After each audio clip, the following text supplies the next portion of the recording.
एकीकडे सोन्याचे दर दिवसेंदिवस नवीन उच्चांक गाठताय, तर दुसरीकडे चोरट्यांनी हीच संधी साधत सोन्यावर डल्ला मारलाय. नाशिक शहरात गुढीपाडव्याच्या दिवशी वेगवेगळ्या भागात चोरट्यांनी महिलांच्या गळ्यातील चेन लंपास केलाय. यामुळे महिला सुरक्षेचा प्रश्न निर्माण झालाय. इंदिरानगर, आडगाव, पंचवटी, अंबड या चारही पोलीस स्टेशनच्या हद्दीत महिलांच्या गळ्यातील सोनसाखळी आणि मंगळसूत्र चोरीच्या घटना घडल्यात. पंचवटीतील टकलेनगर परिसरातील प्रतिभा सराफ या 72 वर्षीय महिलेची 3 तोळ्याची सोनसाखळी चोरट्यांनी लंपास केली. आम्ही इकडून जात होत असं सरळून आणि तिथं कोपऱ्यावर ते सूर्यवंशी म्हणून आहे, त्यांची रिक्षावाले ते भेटले. त्यांच्याशी बोलत होतो, हे आणि मी दोघंही होतो. आणि बोलता बोलता ते नुकतेच आमचे ते म्हणे तुम्ही इकडून चालले, तुम्ही इकडून चालले, अशा गप्पाच चालल्या होत्या. कारण आम्ही त्यांच्या रिक्षेत जातो नेहमी.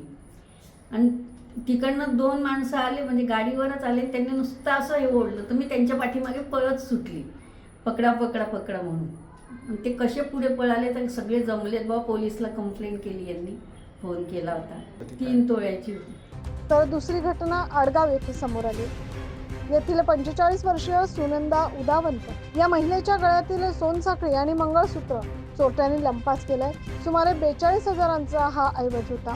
इंदिरानगर व अंबड पोलीस स्टेशनच्या हद्दीत देखील एकाच वेळी असे 2 प्रकार घडले. इंदिरानगर तुळजाभवानी नगर येथे रात्री 9:30 वाजेच्या दरम्यान शतपावली करून घरी येत असताना दुचाकीवरून आलेल्या 2 अज्ञात इसमांपैकी पाठीमागे बसलेल्या एकाने अरुणा लोहार यांच्या गळ्यातील सोन्याची चेन हिसकावत पळ काढला.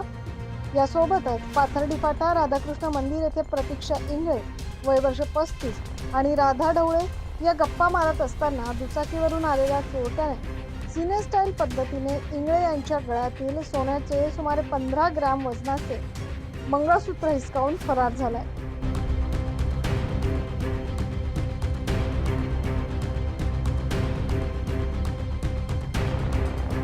याबाबत पोलीस उपायुक्त मोनिका राऊत यांनी अधिक माहिती दिली.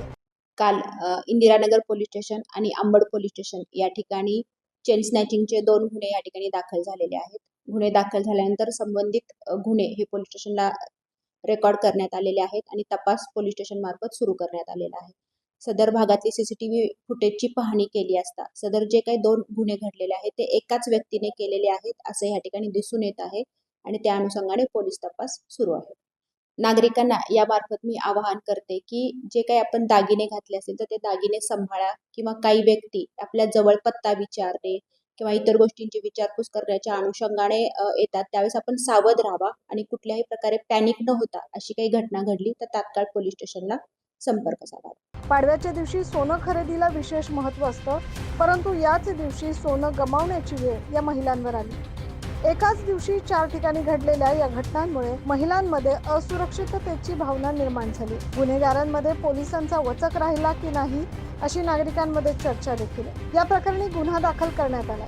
पोलीस उपायुक्त मोनिका राऊत यांनी नागरिकांना देखील आपले दागिने सांभाळा, स्वतःचे दागिने सांभाळण्याचं आवाहन केलं. 9 न्यूज महाराष्ट्रासाठी प्रतिनिधी अजीज सय्यद.